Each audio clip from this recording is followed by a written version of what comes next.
good इभिनिं लोगोफोर नै अननानै नायलांदोब्रा मानो बेलेगनि हिनजावफोर खारनाय सोरबा दोनखारलांनाय सोरबा भाइराल जानाय बेफोरखौल' गोसो होयो नोंथांमोनालाय नै जोंनि नैबे बयलार फार्मखौबो गोसो होना नायना लाइक कमेन्ट शेयार खालाम हायोबा मानसिफोरनो शेयार खालामना हो थाखा खामाय नै बेफोरबायदि जोंनि मानो नोंथांमोनालाय मालायनि हिनजाव खारनाय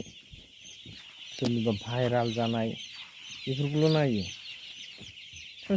बिदिबालाय बोरै जानांगौ जाखो जों गैयि गोरिबफोरनिखौसो सापर्ट खालामनांगौ दा भाइराल सोरजोंबा खारनाय बेफोरखौ मानो सापर्ट खालामो बेफोर जाबाय लेथ्रा बुस्थु गाज्रि बेफोरो आखुफ्रा बेफोरखौ नायनानै खोनासंनानै मा मोननो नै बेफोरबायदि खामानि मावनानै बेफोरखौ शेयार खालामना हो लाइक हर कमेन्ट हर थांनानै थानो मावनानै जानो हागोन बेफोरबायदि ना मा बुङो बाजैमोन आदामोन आबौमोन गुमैमोन आदै मादै आबै आबौमोन गाज्रि बुंदोंबा कमेन्टआव खोन्थाहरदो मोजां बुंदोंबा मोजां शेयार ना एसेनोसैलै लोगोफोर